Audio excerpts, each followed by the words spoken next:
Philippines. Panicked families run for their lives. Their high-rise apartment building is beginning to tilt. An urgent evacuation is underway, when suddenly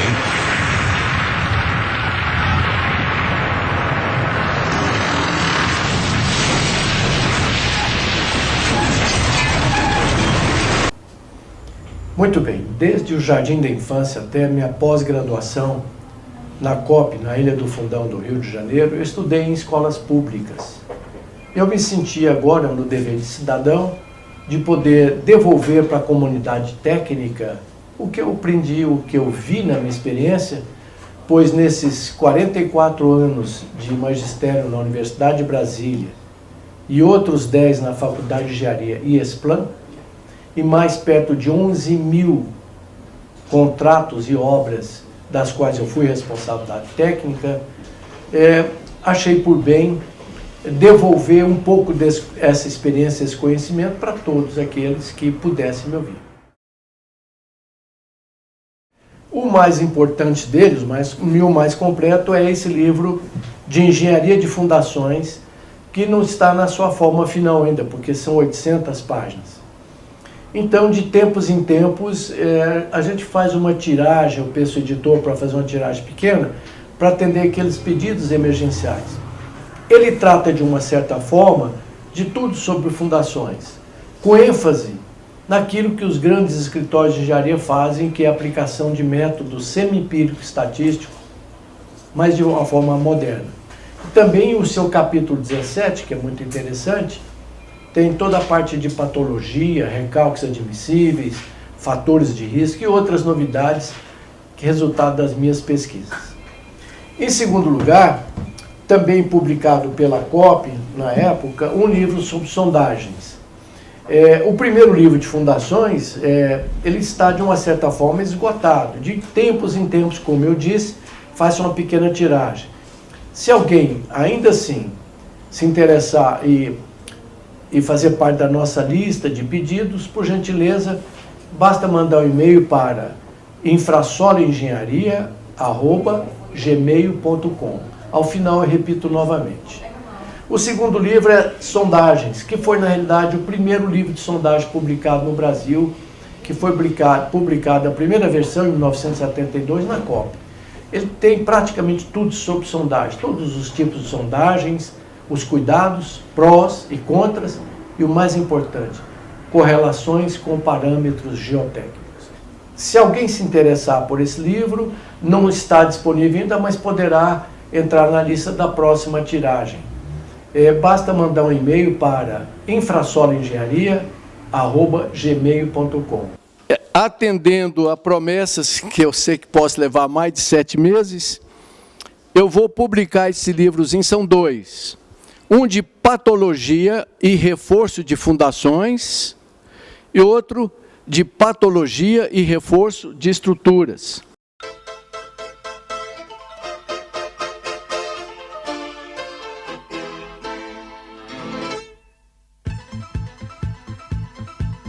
Muito bem, me perguntaram de novo por que eu voltei a lecionar na universidade e de graça. Muito bem, eu completei meus 44 anos de magistério aqui na UNB e me aposentaram. Mas, como eu disse anteriormente, eu fiz toda a minha vida escolar em escola pública, de graça, desde o jardim da infância até a pós-graduação na COP. E, desde o início, quando vim para cá, já montei uma empresa, então eu fiquei com um pé na teoria bem pesada da pós-graduação da COP. Veja bem, naquela época não tinha nenhum doutor no Brasil. Portanto, nós tínhamos que estudar praticamente tudo e fazer uma pesquisa experimental fantástica. De lá para cá, fui responsável técnico por mais de 11 mil obras. Então, eu me sinto um dever de cristão e de cidadão de transferir esse tipo de conhecimento, lastreado numa teoria vindo, como falei, da COP, dos melhores professores do Brasil estavam lá. E essa modalidade da UNB, que é professor voluntário, trabalha-se de graça aqui. Eu faço isso na esperança de que os nossos políticos sigam esse exemplo. Muito bem, vamos começar atendendo o pedido hoje, que é recuperação de trincas. Dois fatos importantes. Nunca prometa para o seu cliente que a trinca vai ficar totalmente curada. O processo que eu vou mostrar resolve, possivelmente, 90% da trinca. E também pode acontecer do seu cliente não perceber mais a existência da trinca. Primeiro fato. Segundo, a trinca não pode ser ativa, ou seja, a causa tem que ser sanada, porque senão ela vai voltar mesmo. Um terceiro fato importante que eu gosto de citar é que o tradicional método de reforçar trincas de paredes com grampos de ferro, como quase todo pedreiro faz, ele abre um sulco, uma valeta, coloca um grampo de ferro e reboca. Em parede, o grampo de ferro é pontual, não resolve bem, ele volta a trincar em volta dos grampos. Então, essa técnica comum só gera desgaste e protelação. A melhor técnica que eu vou mostrar aqui, a experiência tem mostrado, já consertei muitas, 1000 trincas, e parece que funciona bem. Mas lembra bem, nunca 100%. Tá bom? Então, vamos lá, passo a passo. Manual de recuperação de trincas. Aqueles que quiserem, está aqui no quadro, manda um e-mail para infrasoloengenharia@gmail.com e pede o manual, fala que é meu aluno no UNB, nós te mandamos sem custo nenhum e com prazer esse manual de recuperação de trincas, que é o manual número 7 de patologia. Então, primeiro passo. Corrigir a causa, recalque ou deformação de estrutura ou falta de junta. Corrigir a causa. Pode ser recalque, recalque distorcional inadmissível, faz isso. Ou deformações da estrutura, flechas, etc. O mais comum dos problemas é realmente recalque distorcional.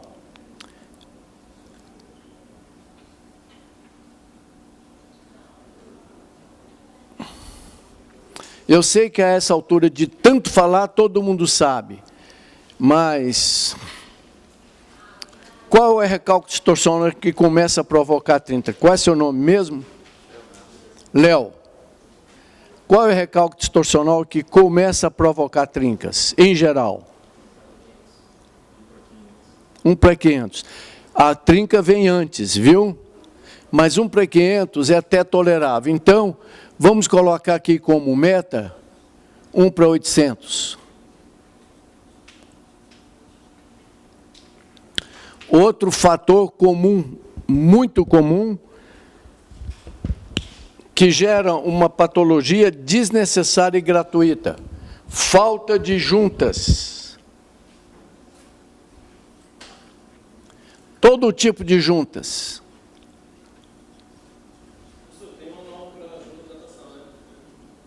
Ótimo. Tem que ter e seguir ela. Faltas de juntas. Todos os tipos. Dilatação.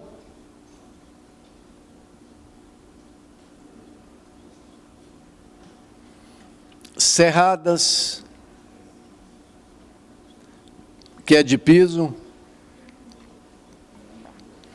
as de diamantes, que dão muito problema no pé do pilar, são quase todas inofensivas.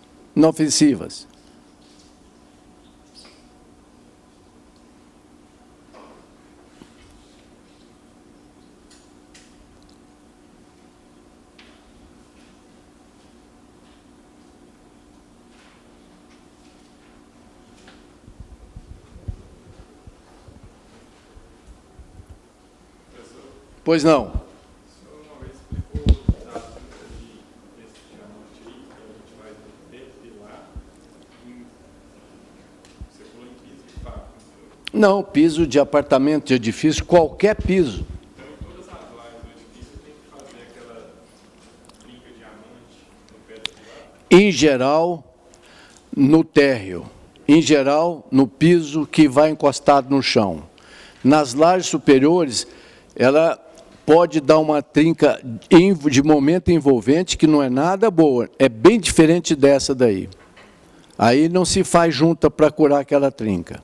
Entendeu? Em laje comum, não precisa fazer junto, mesmo porque vem revestimento e vestimento. E vem piso. No piso, sim, você tem que fazer juntas na cerâmica.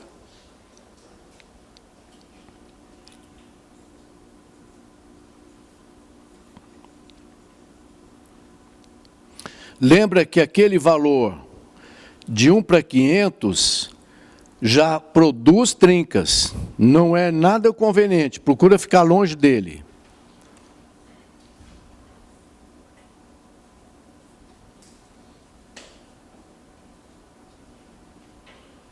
Então, deformações distorcionais da estrutura.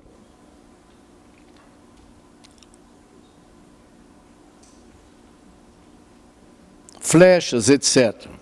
Em alvenaria estrutural, precisa tomar cuidado com retirada de paredes do apartamento vizinho, que a laje pode levantar e produzir trinca no vizinho que não tinha nada a ver com isso. Cuidado, um pouco de cuidado com isso. Muito bem. Segundo passo.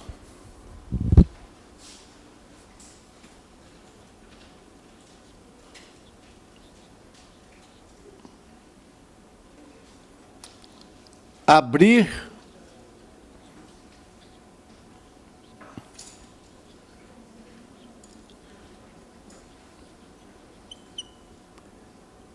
até a alvenaria.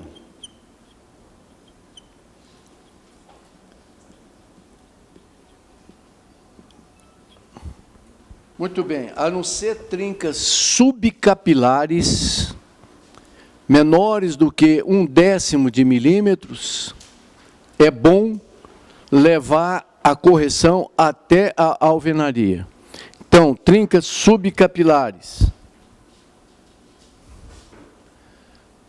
Abertura da fissura maior do que 0,1 milímetros.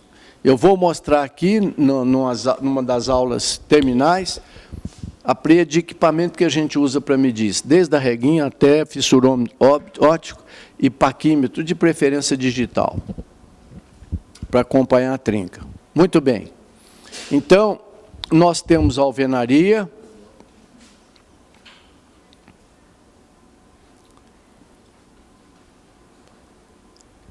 Trincada. Se a trinca vai e atravessa, se aqui é fachada,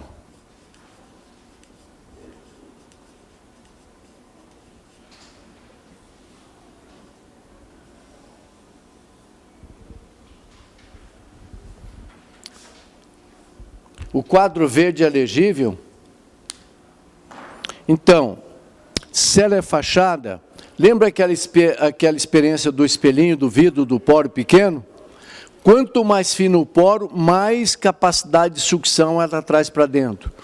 E, por incrível que pareça, ela vai mofar o armário, tudo que estiver encostado mofa. Tá bom? Dá bolha na pintura, inclusive se pensa que o problema é tinta e não é, o problema é a água que está chegando aqui, principalmente nos casos de falta de verga e contra-verga, dessa trinca desagradável. Na verga é um outro procedimento que eu já disse aqui. Então, no caso de trinca de fachada, o terceiro passo é colmatar a trinca.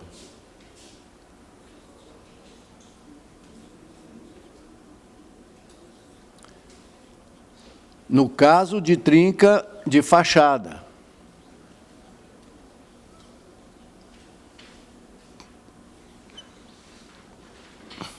Se alguém tiver dúvida, pode me interromper à vontade.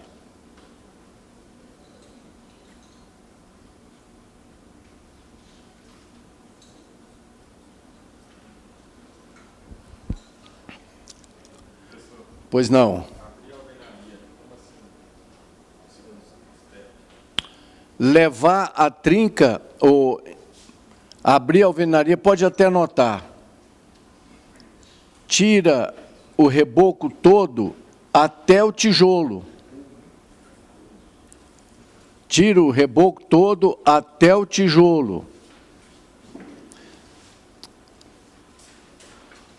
Daqui para cima, 20 centímetros e daqui para baixo, 20 centímetros. Você vai abrir uma faixa, pode perguntar, sem problema nenhum, uma faixa de 40 centímetros em volta da trinca.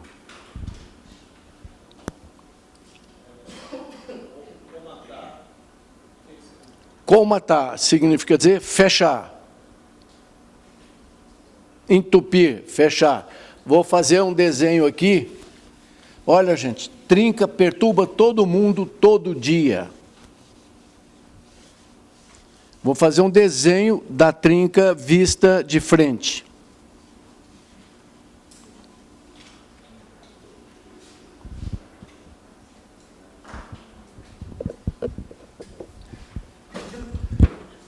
Temos um painel de alvenaria.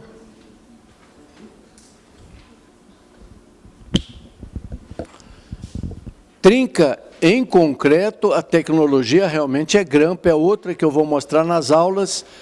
Nós vamos ter 2 ou 3 só de recuperação de concreto e outra de recuperação de aço.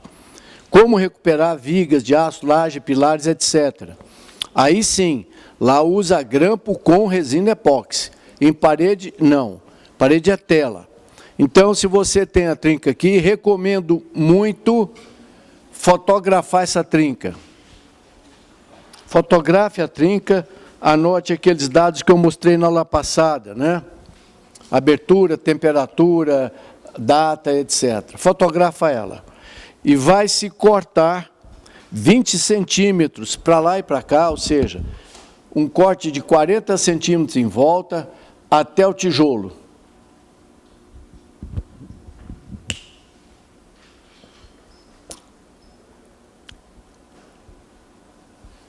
Todo mundo remenda uma trinca, quase todo mundo tem o mesmo problema, ela volta. É bem chato. Não adianta cortar muito e encher de massa, que a massa é rígida, ela vai trincar de novo. Muito bem. Se for de fachada, colmate a trinca. Como? Usa um rebarbadorzinho triangular. A mesma maquininha que se aluga, ou uma máquina de impacto, se não tiver no mercado, faça de cantoneirinha, de 3/4 de polegada, 1 polegada. Faça de cantoneira, de tal forma que ela quebra uma calhazinha de 1 centímetro aqui em volta. Então, ela vai abrir 1 centímetro da trinca, com esse rebarbadorzinho. É só amolar ele, funciona muito bem. Vista em corte, pode ser de 3/4 ou 1 polegada, ele fica assim. Aqui você solda um pino para pegar na máquina. Na realidade, ele é triangularzinho assim, ó. Ele então abre. E nesse caso, o silicone, que é mais barato, funciona. Pode aplicar silicone aqui, olha. Normalmente, qual é a recomendação que a gente faz? Alguém daí de cima, a gente recomenda usar silicone? Não, o de vermelho. Para selar trinca, junta, etc. Nós usamos, para esquadria, nós usamos selar a trinca com isso, com silicone? Já foi para o espaço. Silicone hoje tem uma aplicação muito mais nobre, mas ele tem vida curta no prédio. Usa-se na sequência NP1, aqui sim pode aplicar silicone. NP1, que tem mais poliuretano. Tem o Monopol, da Viapol, é muito bom também.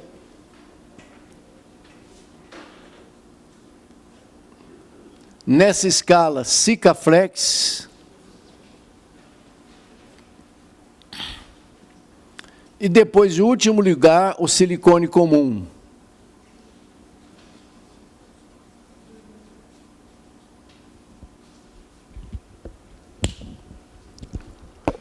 Então, o silicone não pode ficar no sol ou no tempo, porque raios ultravioletas decompõem o silicone, ele endurece, perde a aderência. Não retoque vazamento de janela, esquadria com silicone, que com o tempo vai voltar a trincar novamente. Não preencha a junta com silicone, que ela vai soltar dos lábios da junta. Entenderam? No caso de janelas e esquadria, é outra patologia muito desagradável. Uma reclamação constante de que está entrando água. Façam um quadrinho de observação aí. Esquadrias. Vazamentos ou infiltrações por esquadrias. É muito comum. Tenho utilizado com sucesso a seguinte metodologia.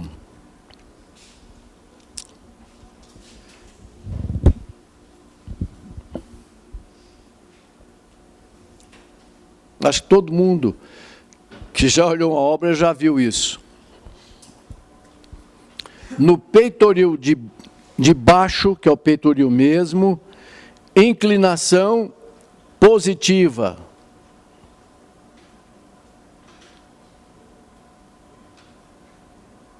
Ela deve ser inclinada para fora.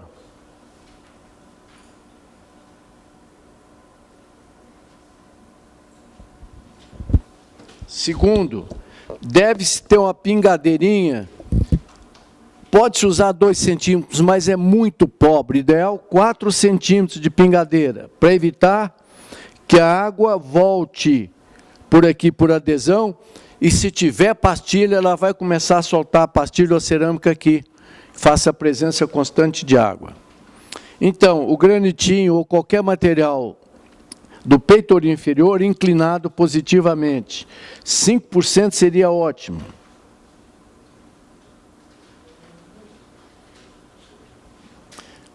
Antes de colocar a esquadria, faz um risco de 3 milímetros de maquita por meio centímetro de fundura e coloca aqui um cordão de silicone. Aqui pode ser silicone, porque ele vai ser esmagado. Aí sim, coloca a esquadria e esmaga o silicone. Então, tem a peça inferior da esquadria que vai esborrachar esse silicone. Aqui são os vidros. Depois disso, aí sim, bem limpo, se for obra velha, acetona. Limpa com acetona e recoloca aqui, então, uma mastique tisotrópico do NP1, etc., para vedar uma possível entrada. Se entrar água aqui, porque não inclinaram esse peitoril, ele pode passar pelo silicone e vir para cá. Eu acho que todo mundo já teve essa experiência ruim, né? Muito bem. O peitoril de cima com inclinação também negativa, ou seja, inclinado para cá, nem que seja só na massa. Por quê? Porque a água que vem aqui, olha, ela, por adesão, ela não vem para cá e não atravessa a sua esquadria, ela pinga daqui, olha. É um procedimento simplíssimo que evita um aborrecimento muito grande. Até porque, se for num prédio, você vai ter que trabalhar pendurado em cadeirinha. Dá uma mão de obra danada, você trabalhar por fora pendurado.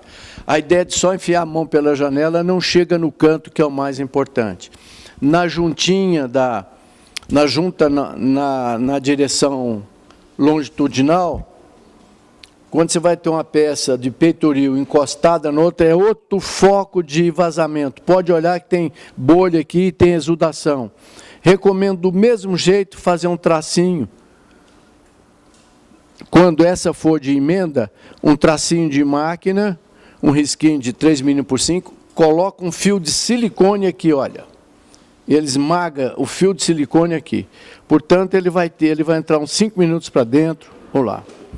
Se quiser NP1 é bom porque ela vai tomar sol. Então, pela lembrança aqui do Leonardo, eu coloco esse fato aí que ajuda demais. Voltando ao nosso caso. Se for de fachada, fecha aqui. O ideal, água é sempre cortar na entrada, mas isso pode ficar caro. Pode ter granito, cerâmica, etc. Precisa tomar cuidado, pode encarecer. Também pode-se fazer injeção sob pressão.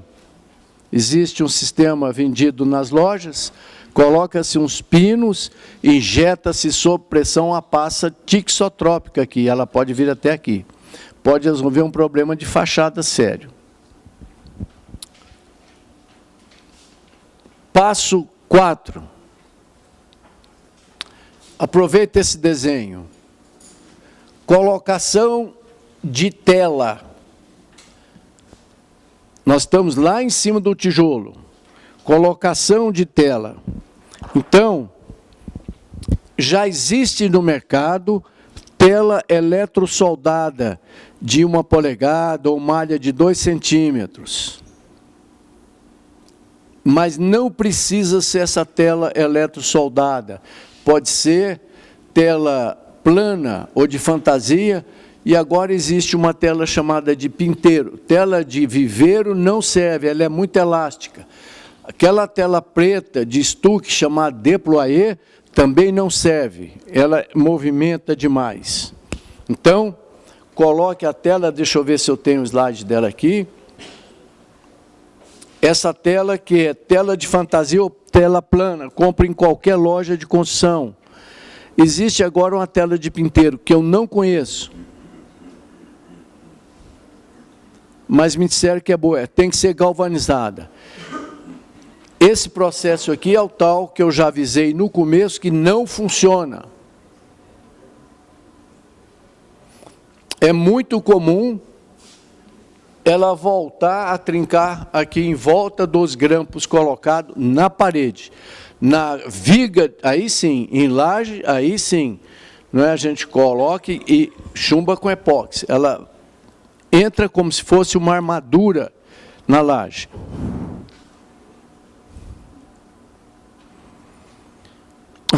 Olha aí. Voltamos nessa obra, lá na 315, um prédio de 8 andares, voltando nessa obra, estava todo trincado de novo. Eu disse, olha, esse processo que o pedreiro usa não é lá muito bom, não.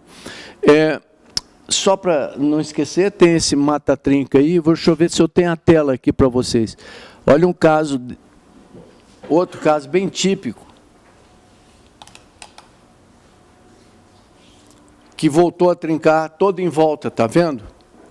Tentaram amarrar essa parede aí.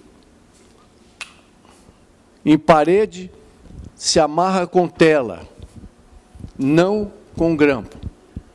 Vou ver se eu mostro a tela aqui. Por que isso? Porque a trinca vai continuar. Então, se ela era uma trinca visível,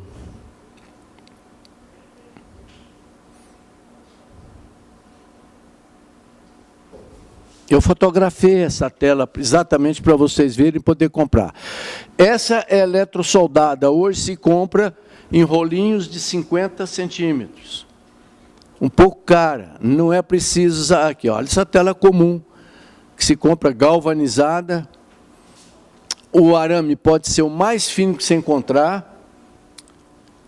Peneira, tela de peneira serve, 2 centímetros, 1 centímetro, qualquer coisa vai atender bem. Só não pode ser tela de galinheiro, nem tela de viveiro, e muito menos tela de estuque chamado déployé. Então, colocamos a tela, que pode bater até uns preguinhos para ela não cair. E o próximo passo é prender a tela com chapisco. Então, passo 5, chapisco.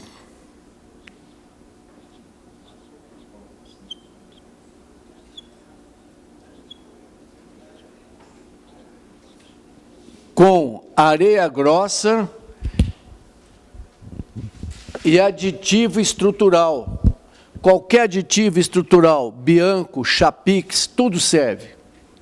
Qualquer marca, isso não tem muita importância, para dar uma certa resistência no chapisco. Então, areia grossa, chapisca e ele prende a telinha lá no tijolo ainda.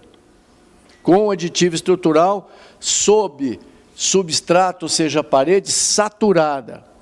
sem escorrer água, né? Molha para ela não puxar toda a água do chapisco e não enfraquecer o chapisco.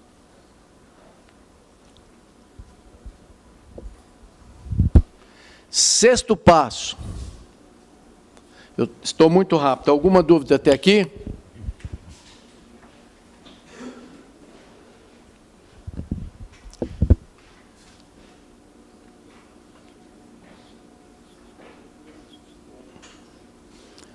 Reboco.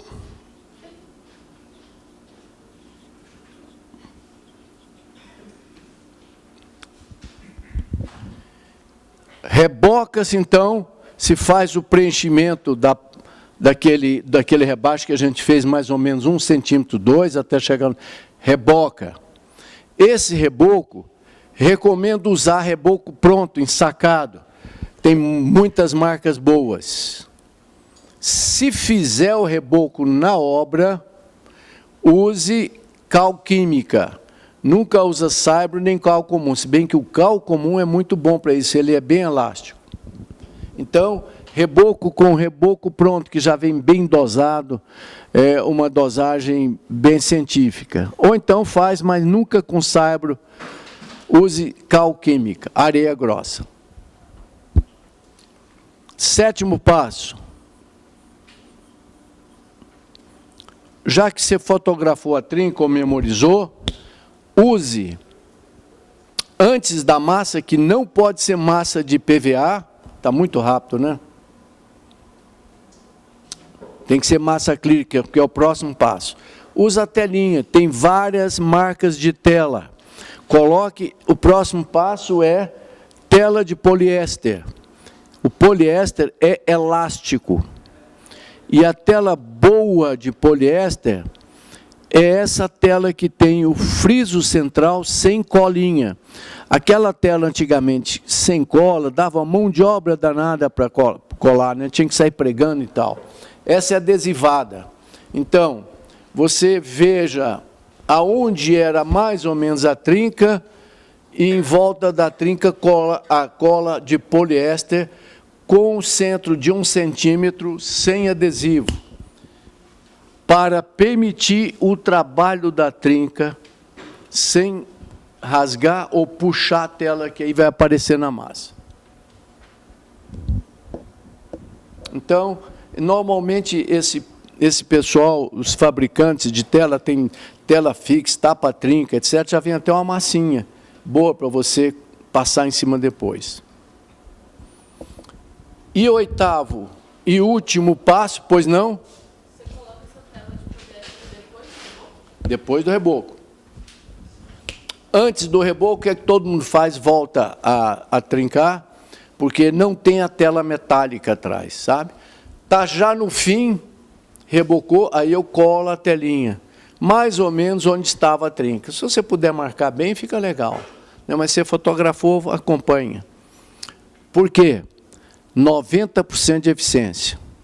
Não vai mentir para o seu cliente que 100% é difícil, mas ele nem nota mais a trinca. A fissura que vem aqui, ampliando a tela,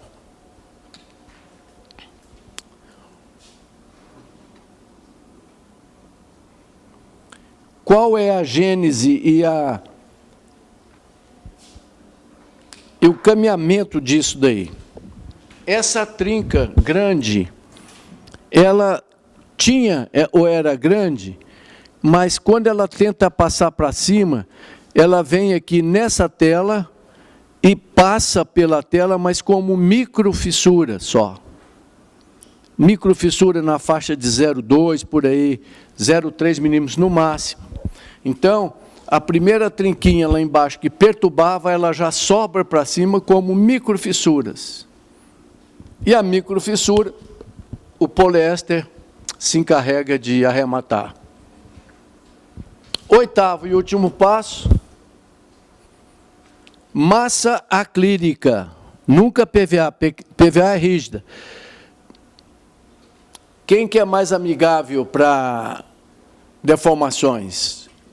Peças rígidas ou flexíveis? Flexíveis. Então, massa PVA é mais barata, mas é muito rígida. bobeou, ela trinca de novo. Então, massa acrílica e pintura acrílica.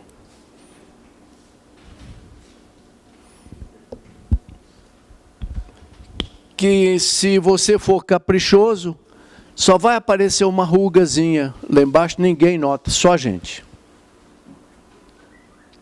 Alguma dúvida aqui?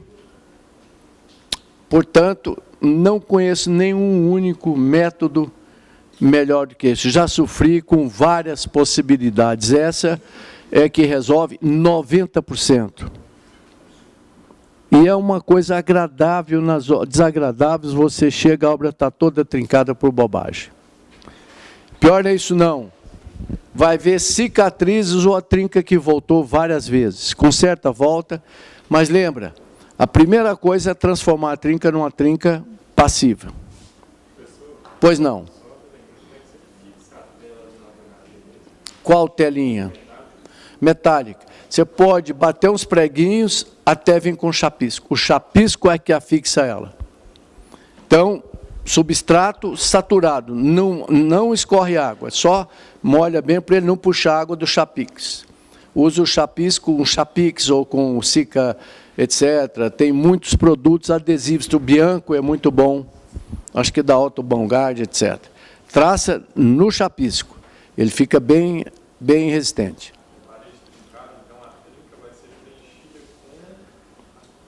Silicone, se tiver possibilidade de passar água. Se não for, é o próprio chapix.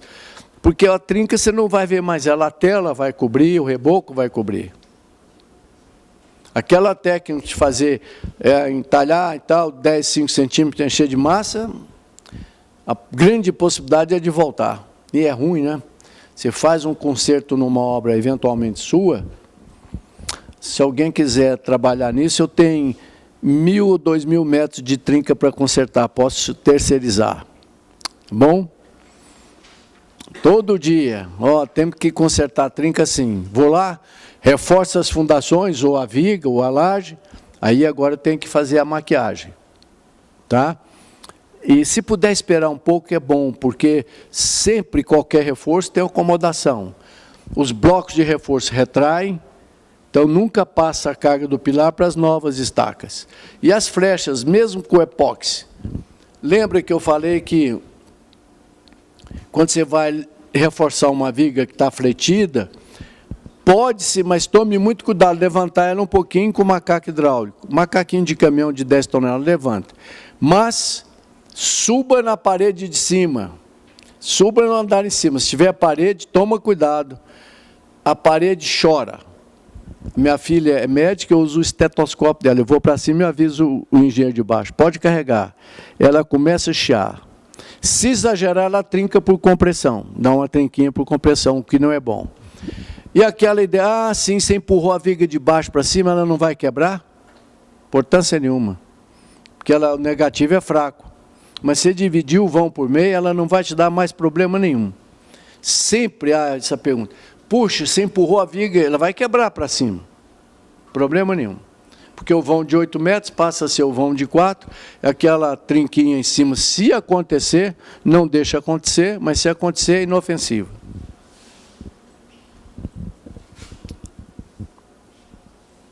Alguma outra dúvida? Não. Bom, conforme eu prometi, em todas as aulas a gente vai analisar um caso de desabamento.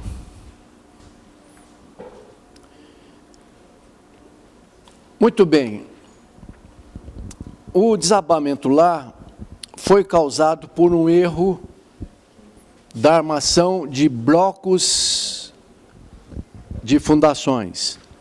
Nós temos 2 blocos numa estrutura. Em cima das fundações, chamado bloco de coroamento.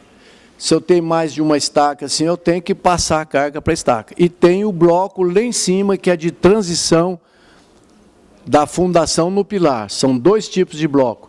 Temos um terceiro, que é a fundação superficial, chamada em bloco de fundação. É a sapata rígida, com 60 graus. Né? Então, na realidade, o melhor dimensionamento de bloco, se alguém quiser anotar aí, é bom. Dimensionamento de blocos recomendações ou recomendação. Sempre que possível, recomendação. Põe uma observaçãozinha aí. Sempre que possível, calculá-lo como bielas. Método das bielas.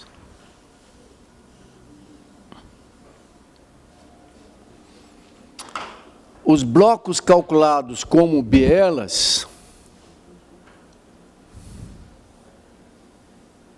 são altos. Fácil de calcular, qualquer livro de concreto tem.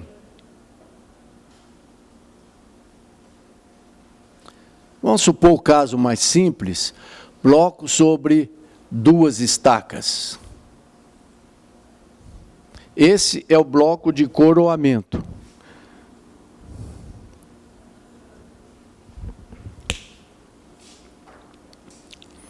Esses ângulos são calculáveis.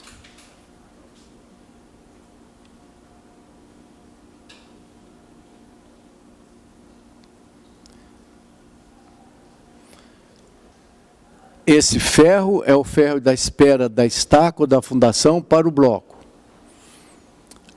É bom que as estacas entrem no bloco pelo menos 10 centímetros. Esse comprimento é o comprimento de ancoragem, normalmente a altura do bloco.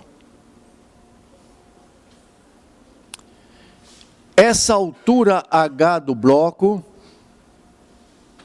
deve ser o espaçamento entre estacas dividido por 2 mais 10 centímetros.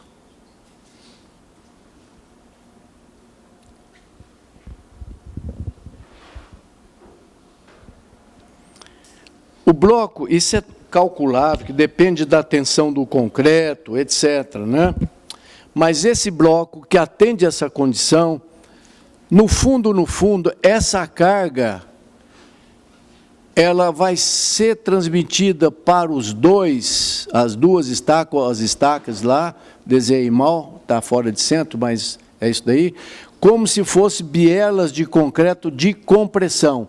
Dentro do próprio bloco forma-se essas bielas de concreto como se fosse uma treliça metálica. E por isso mesmo, rígida. E para que isso aconteça, essa condição tem que prevalecer.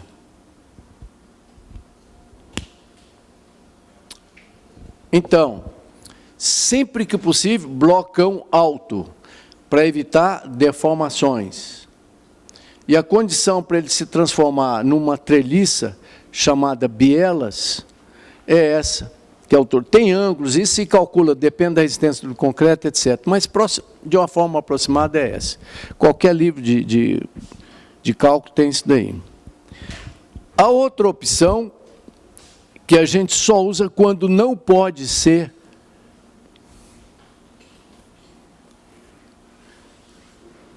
bloco rígido, ou seja, não cabe o método das bielas porque ele é baixinho,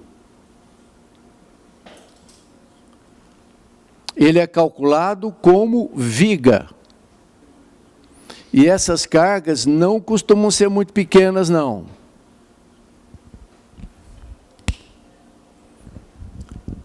Quando é que eu uso bloco baixo assim? Geralmente em reforço de fundações, que não tem espaço para fazer um blocão. Aí eu tenho que fazer um bloco baixo. Por que que o bloco viga, tipo viga ou baixo, flexível, não é bom? Porque ele flete. Deforma, começa a trincar tudo lá para cima, sabe? Então, o melhor é isso daqui. Sendo o espaçamento entre o eixo das estacas.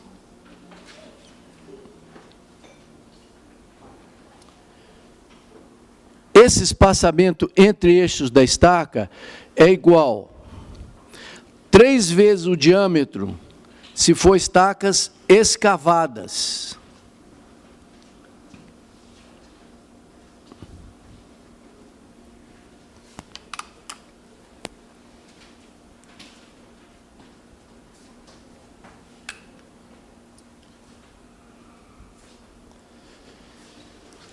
2 vezes o meio diâmetro da estaca se ela for do tipo cravada.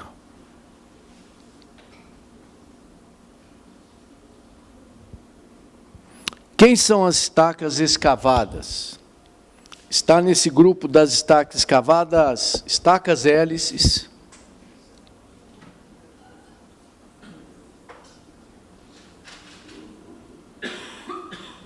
todas aquelas que afrouxam o terreno,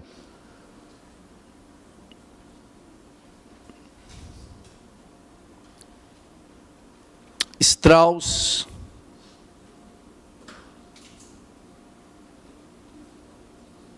raiz, rotativa, estaca rotativa escavada, estacas de lama, etc. As cravadas estão as pré-moldadas,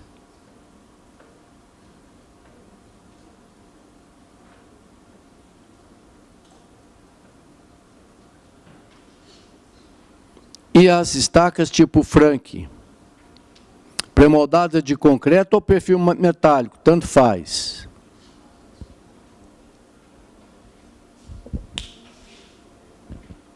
É um cálculo dos mais simples.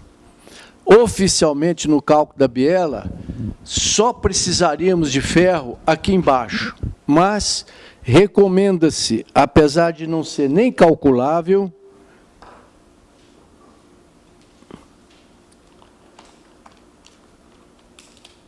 ferragem chamada em gaiola. Oficialmente, você só precisaria de uma ponta de ferro aqui dentro da zona de compressão, depois ela mesmo combatendo a tração. Uma série de ferros entre uma estaca e outra. Recomenda-se a gaiola, apesar de que parece absurdo, porque ela fica sem sentido teórico, mas sempre tem excentricidade, torções, etc. Então, é recomendável fazer gaiola.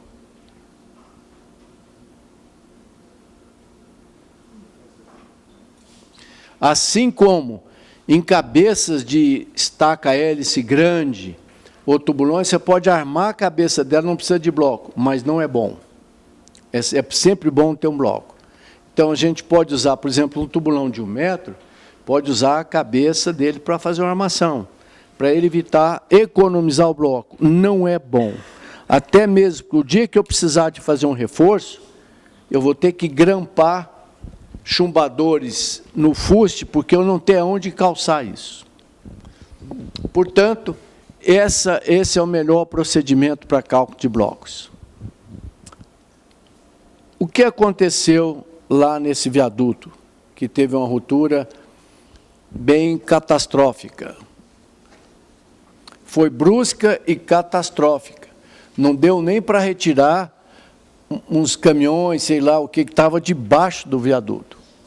Por azar, morreram 2 pessoas. O prejuízo não foi só financeiro. Agora, pensando bem, eu, se fosse juiz, eu talvez não condenasse todos os engenheiros que trabalharam lá, fiscais do governo, projetista e construtor.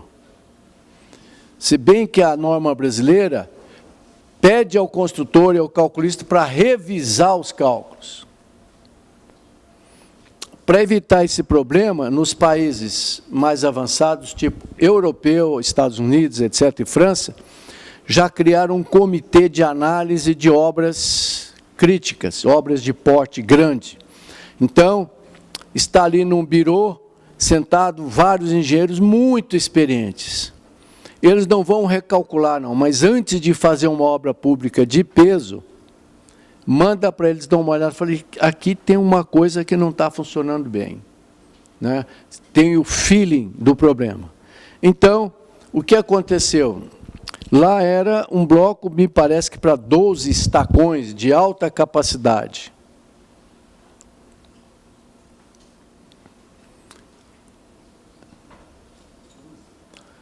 Esse bloco ficou muito baixo, trabalhou a flexão. não teve capacidade suficiente, etc., de receber a carga do pilar, que era muito pesado. Então, ele fletiu. Quando ele fletiu, o que aconteceu? Alguém? Quais? As de baixo do pilar. As de baixo do pilar. O bloco alto tem uma certa vantagem, que ele força uma distribuição equalitária para todas as estacas. Tinha 12 estacas, todas elas deviam receber lá, vamos supor, 500 toneladas cada uma. Mas, a tal bloco baixo, houve rumores, eu preciso confirmar isso, que tiveram que aumentar o número de estacas, porque o terreno não tinha capacidade.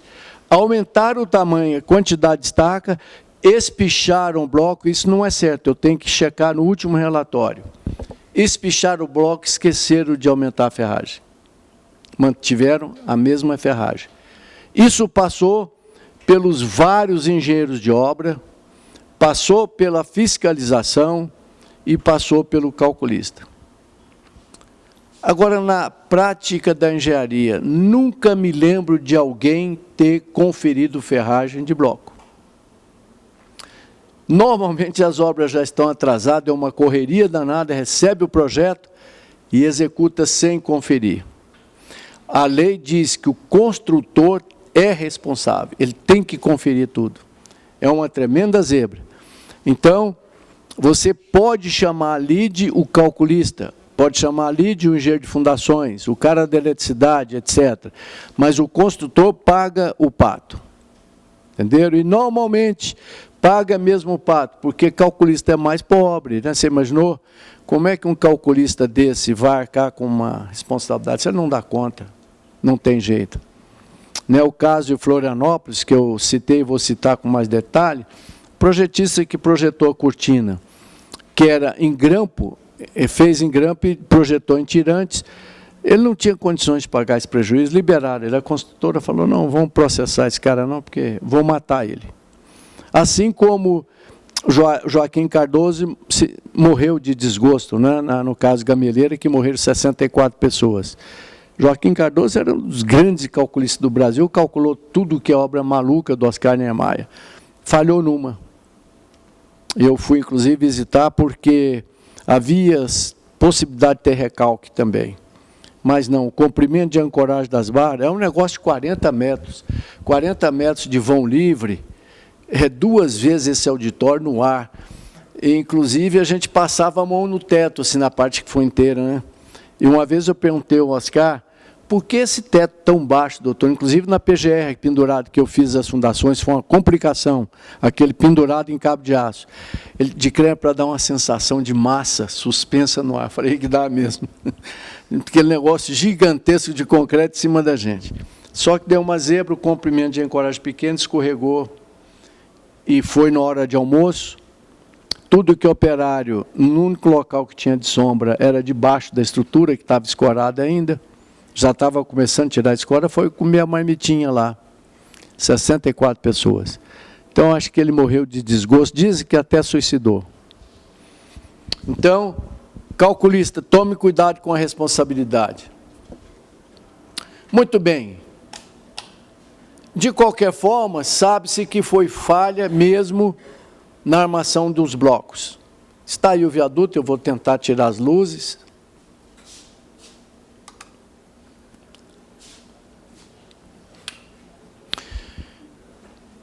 Olha, gente, nessa vida profissional minha,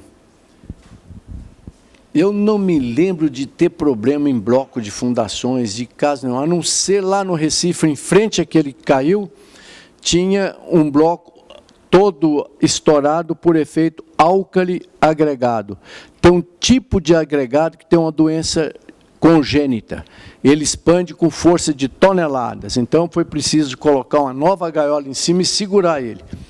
Mas, aforante isso, eu não me lembro de ter problemas de fundações nem de reforço em bloco.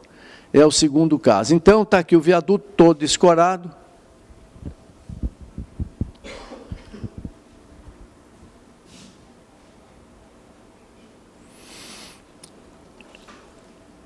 O trecho que não foi o primeiro a desabar, já foi o segundo, desabou em cima desses caminhões aí, morreram 2 pessoas, e aqui um croquis. Até no croquis dá para notar que o bloco é baixo. Né? Fletiu, comprimiu as estacas do centro e quebrou a estaca do centro. E depois que quebra 2, se 12 já não estava bem, ou quebrou 4, ela acaba de quebrar o resto. Mas ele desceu muito na vertical. Desceu 3 metros na vertical. Não teve recalque de fundações como se supunha. Foi bloco mesmo que quebrou e forçou as estacas. Eu acho que tem um filmezinho aqui, deixa eu ver se é passável. Uhum.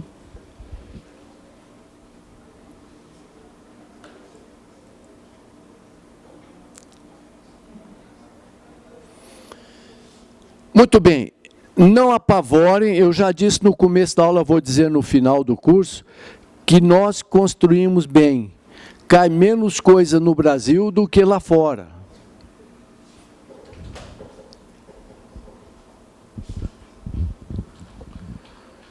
Dez estacões de 80 centímetros de diâmetro, estaca tipo hélice contínua, com profundidade de 20 metros, terreno ruim, né? 20 metros de profundidade. Foi feito aquele teste de integridade que eu disse que tome cuidado com esse teste, que ele não é muito confiável, mas serve como base. Portanto, sempre que possível, faz teste de integridade. Não é o curso de patologia de fundações, mas tem um processo que se dá uma marretada na estaca e pela propagação da onda eu sei se há possibilidade de falhar. E estaca hélice não é totalmente confiável, ela entra muita lama e estrangula, cuidado. Foi feito o bloco.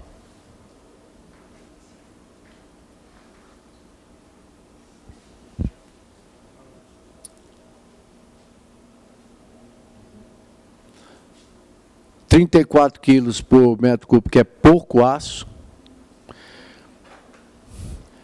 Aqui podia ter feito o bloco encaixado no solo. Lembra, sempre que possível, fundações encaixadas no solo para contar com empuxo passivo. Escavaram, mas podia ter encaixado no solo, concretado contra barranco.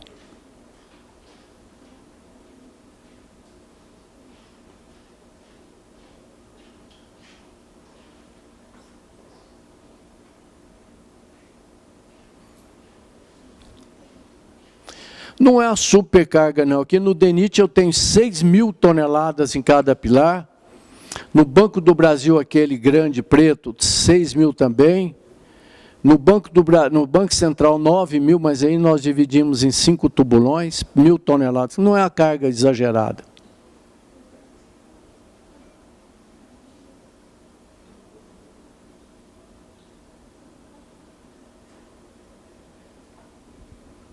Muito bem.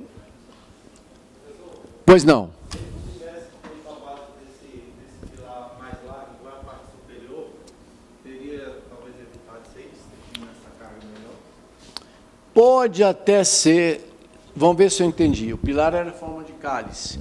Se embaixo fosse também grandão, mesmo com bloco fino, ele podia distribuir mais as cargas, sim. Entendeu? Mas o bom mesmo era fazer o bloco independente da forma do pilar. Por quê? Quando se calcula, por exemplo, uma viga ou um bloco, ou uma sapata, não é só o cálculo de momento pura e simplesmente. Essa distância aqui, olha, é muito importante.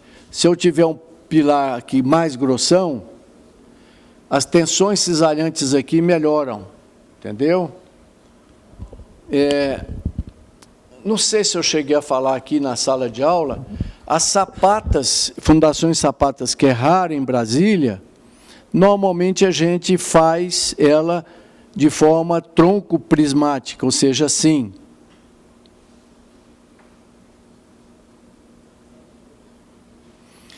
Mas economiza um pouco de concreto. Mas, depois do último caso que eu fui socorrer aqui no Noroeste, erraram no concreto. Tem uma empresa aí que já a terceira vez me deu problema de concreto, desabou um de 6 andares, ali na cidade de Valparaíso. Não passava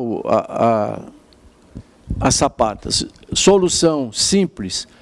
Não foi preciso quebrar a sapata toda, eles iriam escorar o prédio e quebrar. Falei, não, vamos recalcular. Aumenta 20 centímetros para cada lado do pilar. E, por sorte, eles tinham concretado a base assim. Então, me ajudou demais na tensão cisalhante, no funcionamento, etc. Foi bom. Por isso eu passo a recomendar, evita aquele chanfle. Agora, também já vi pessoal cometendo uma tremenda burrice, colocar forma. Não precisa. Com a enxada, puxa, faz o prisma, faz as estaquinhas. Mas, olha, a economia é pequena, faz ela toda cheia, tá certo? Economiza pouco e, às vezes, salva uma obra. O que poderia ter acontecido no pilar, igual é Márcio, não é? O Márcio sugeriu. Quem sabe ele teria diminuído dessa força, mas quem sabe, o ideal mesmo é bloco, tamanho, ele tinha espaço lá.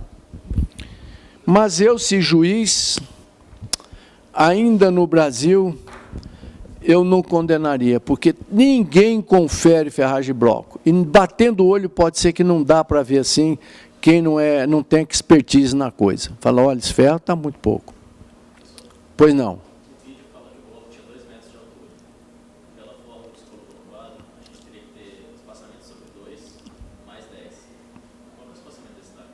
É 3 vezes o diâmetro. Ela tinha 80, né? Mas ainda assim, quando você tem muita estaca, aí a consideração é um pouquinho mais exigente, ele fica um pouco mais alto.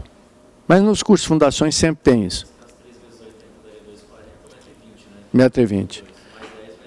E ele tinha 2 metros de altura.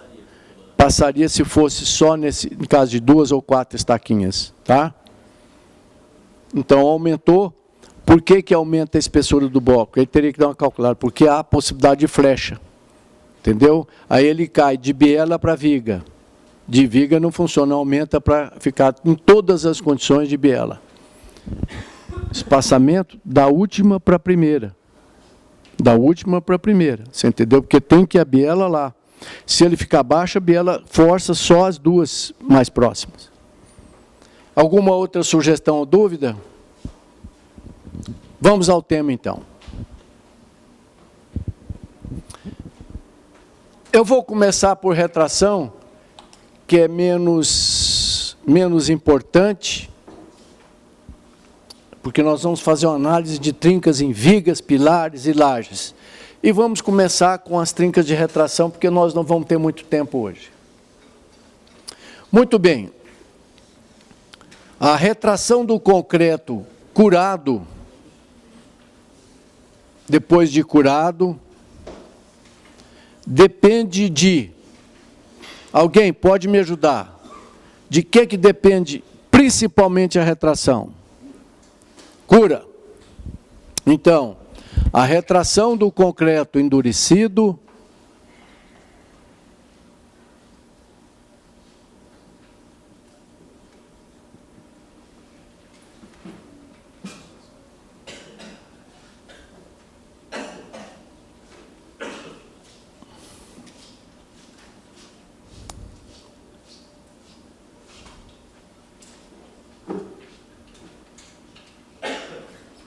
depende principalmente da cura.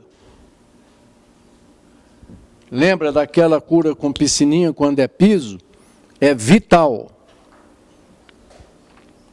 No caso de grandes lajes e pisos, pode-se usar o feltro ou o geoteste próprio, isso que ele fica ensopado. É bom, mas não é o melhor. Pode-se usar cura química. É boa, mas não é a melhor. A melhor é piscininha. Muito bem, cura. Agregados. A qualidade dos agregados é importante. Teor de cimento. Se aumentar muito o cimento, ele vai propiciar mais retração.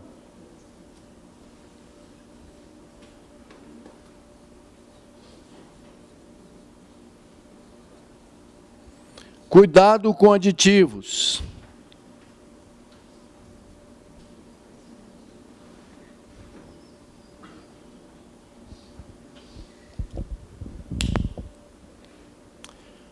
É possível que hoje, nessa altura, a gente já tenha noção de como é a trinca de retração, geralmente inofensiva.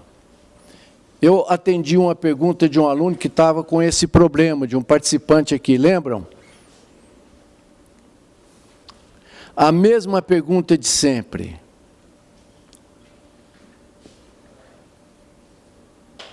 Por que é que aparece trincas de retração em vigas? Alguém? Por que aparece trinca de retração em vigas? Porque o pilar segura. Que se eu liberar, ela só encolhe, mas não trinca. Entenderam? Então ela fica presa no pilar. Tem cura isso? Não. Como é que é a trinca de retração? Lembram? Qual é a morfologia, ou seja, o jeitão da trinca de retração? É aqui, é aqui, é aqui. Geralmente no meio vertical. Que mais? Primeira característica. Não passa armadura. Ela não passa em cima, nem atravessa embaixo. Quando atravessa, geralmente é flexão e é muito ruim. Então, primeira característica. Vertical, em geral, né? Porque aqui é vertical. Nós vamos depois ver ali a fachada da ONB é toda retraída. Então, é tipo pé de galinha. Segunda, não passa em cima nem embaixo, porque costuma ter ferros aí. Tem o ferro positivo e o ferro negativo. Terceira característica, qual é? Repetitiva. Depende da retração, nem sempre aparece, mas quase sempre aparece de 6 a 1 metro de espaçamento. Pode olhar que tem uma outra trinquinha.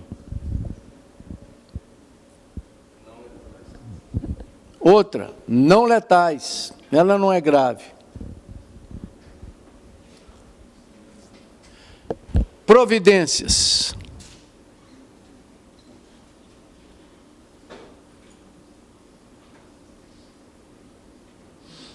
O que eu faço? Duas providências. O que eu devo fazer? Primeira,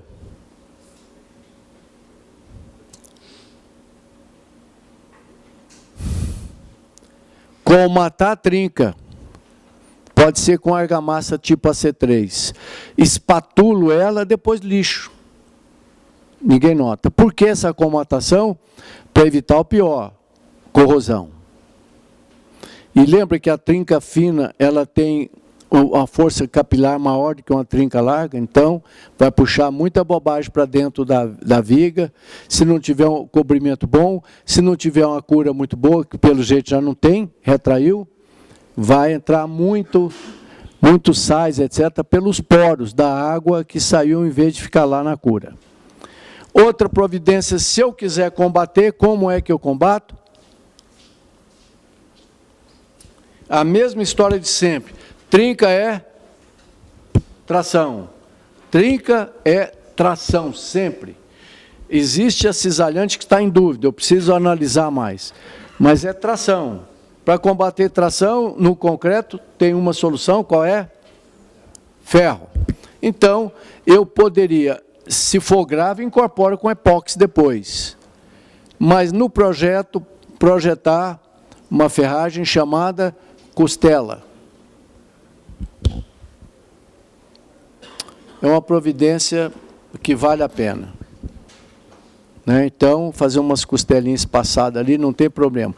É possível calcular a tensão de retração que acontece e colocar as barras lá. Leonardo, qual é a coesão do aço? Qual é a resistência dele? Do aço. Quanto é que uma barra de aço de 1 centímetro quadrado resiste? Atração. É coesão.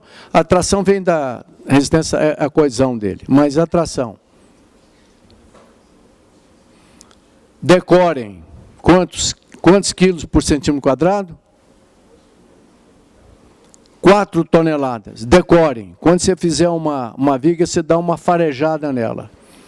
4 toneladas por centímetro quadrado. Ou seja, uma barra de 12,56 polegadas resiste 4 toneladas. Então, é possível calcular com uma certa precisão essa tensão de tração e ver quantas costelinhas você precisa. Aí vai vir uma história que nós veremos no próximo segmento. Mas eu queria perguntar a alguém, a moça lá de cima, qual é seu nome? Amanda. Quais são os 5 tipos de ferro ou armação principal de uma viga, pilar e laje? O ativo. Hã? O negativo. Em geral, o negativo fica onde? E o que ele combate?